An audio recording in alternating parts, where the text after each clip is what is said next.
Welcome to This Day in History for November 3rd. November 3rd is the 307th day of the year in the Gregorian calendar, with 57 days remaining until the end of the year. It's also the birthday of my friend Patty Hill. Happy birthday, Patty. Alrighty, then we're going to go ahead and get started with the year 1500, when the Italian sculptor, goldsmith, draftsman, soldier, musician, poet, and painter Benvenuto Cellini was born in Florence, current-day Italy. He was one of the most important artists of Mannerism, a style that features elongated proportions, highly stylized poses, and lack of clear perspective. He's particularly remembered for his skill in making such pieces as the Cellini Salt Cellar and Perseus with the head of Medusa. Cellini died in 1571 at the age of 70. In 1801, the Italian opera composer Vincenzo Bellini was born in Catania, then part of Sicily, on this date in 1801, to a musically inclined family. He exhibited a gift for music as a youngster and was a prolific composer, packed a lot of life into his all too brief 33 years. He died in 1835. In 1883, a character known as Black Bart made his last stagecoach robbery. Black Bart was born Charles E. Bowles, most likely in the state of New York sometime around 1830. And at some point he headed west for the gold fields of California, but it turns out that panning for gold is harder than you might think. He didn't do so well with that, but he did turn to a life of crime. He took to robbing stagecoaches. Was pretty creative about it. On this day in 1883, they almost caught him, but he got away. But he left behind a clue that helped them catch him, and he ended up in prison after all. In 1903, Panama declares independence from Colombia. With the support of the U.S. government, Panama issued a declaration of independence from Colombia. The revolution was engineered by a Panamanian faction backed by the Panama Canal Company, a French-U.S. corporation that hoped to connect the Atlantic and Pacific Oceans with the waterway across the Isthmus of Panama. In 1908, William Howard Taft was elected 27th President of the United States. In 1911, the Chevrolet Motor Company was started on this date, November 3rd, 1911. Eventually, it became part of the General Motors Corporation and was selected to be the volume sales leader for GM. With an attitude of a car for every purse and purpose, GM sought to sell the Chevrolet as a mainstream vehicle in competition with Henry Ford's Model T, and indeed, it became the best-selling car in the United States by 1929. They're still selling Chevys, too, by the way. In 1926, American entertainer and target shooter Annie Oakley died on this date at the age of 66. And on a personal note, my dog Annie is sort of named after Annie Oakley, but that's a story for another time. In 1933, American lawyer, academic, and politician, and 65th governor of Massachusetts, Michael Dukakis, was born on this date in 1933. In 1936, Franklin D. Roosevelt was re-elected as President of the United States. In 1952, American comedian, actress, and producer Roseanne Barr was born. Happy birthday, Roseanne. In 1953, American comedian, producer, and talk show host Dennis Miller was born on this date. Happy birthday, Dennis. We have an astonishing number of birthdays of creative people on this date, November 3rd.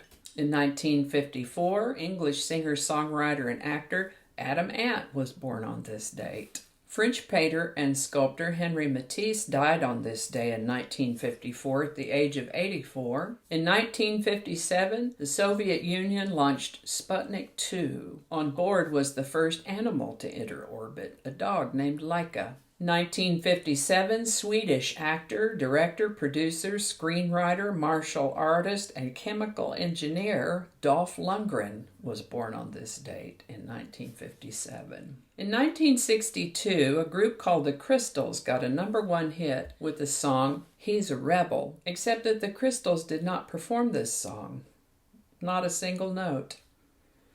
Although few people knew it at the time, credit for that record belongs to a group called the Blossoms, whose lead singer, Darlene Love, would earn 2 minor top 40 hits of her own in 1963 with Today I Met the Boy I'm Gonna Marry and Wait Till My Bobby Gets Home, but who would receive none of the credit for He's a Rebel. Kind of the story and rationale behind that was that Phil Spector wanted to record that with the Blossoms in order to get the record out ahead of a competing version by Vicky Carr. Since the Blossoms and Darlene Love were complete unknowns, the record was credited to the Crystals, apparently so it would get airtime, and that worked. It got the #1 spot. The Crystals did go on to earn some even bigger hits with songs that they actually did record, such as To Do Ron Ron, When He Walked Me Home, and Then He Kissed Me. I remember both of those. And then he kissed me. 1964, D.C. residents get to cast their first presidential votes. On November 3rd, 1964, residents of the District of Columbia cast their ballots in a presidential election for the first time. The passage of the 23rd Amendment in 1961 gave citizens of the nation's capital the right to vote for a commander-in-chief and vice president.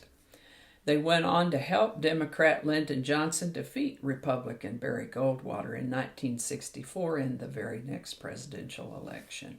In 1969, Richard Nixon called on the silent majority. President Richard Nixon went on television and radio to call for national solidarity on the Vietnam War effort to gather support for his policies. His call for support was an attempt to blunt the renewed strength of the anti-war movement. Pledging that the United States was going to keep our commitment in Vietnam, he said U.S. forces would continue fighting until the communists agreed to a fair and honorable peace or until the South Vietnamese were able to defend themselves on their own. He said that he had already withdrawn 60,000 U.S. troops and would make additional reductions as the situation permitted. He also reported progress in the Vietnamization effort to increase combat capability of South Vietnam's armed forces so that they could assume more responsibility for the war. Having provided this perspective on the situation, he then appealed to the American people, calling on the great silent majority for their support as he worked for peace with honor in Vietnam. On November 3rd, 1998, former professional wrestler Jesse the Body Ventura was elected governor of Minnesota with 37% of the vote. Interestingly, his opponents spent a total of $4.3 million on their campaigns, while Ventura, the Reform Party candidate, spent $250,000, which he raised by selling $22 t-shirts and accepting $50 donations from his supporters. His only political experience had been his years as mayor of Brooklyn Park, a suburb of Minneapolis, but his laid-back, straight-talking libertarian approach to politics resonated with many Minnesotans, especially the young men who had never voted before. I voted for Jesse because he was the most honest, one young constituent told a reporter for Newsweek. If he doesn't know something, he says he doesn't know.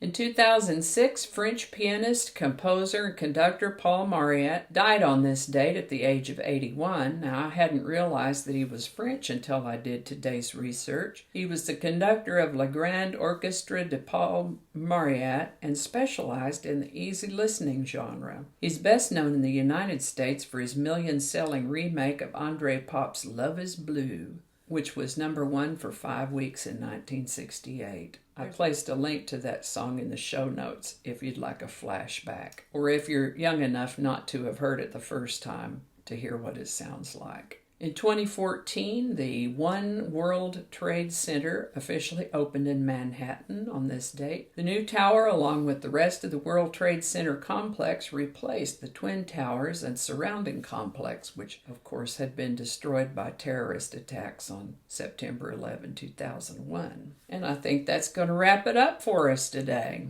As always, links to my research are included in the show notes. Thank you so much for watching. Give it a like if you enjoyed this video. Consider subscribing if you haven't already. And feel free to share this video if you found it interesting or informative.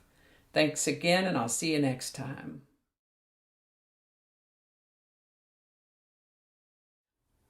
Blah, blah, blah, coffee mug.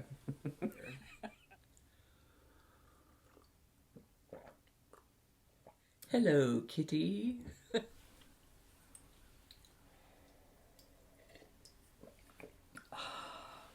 We'll jump from Cellini to Bellini.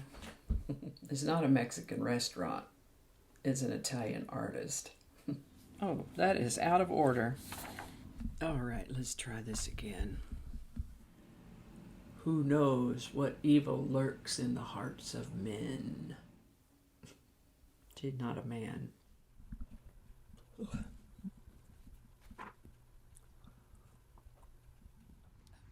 Sure would be nice if I could ever read one of these in its entirety without having to start anything over. That would be awesome. I might have to take another look at that. I'm going to have to look at that. Oh, better take a look at that.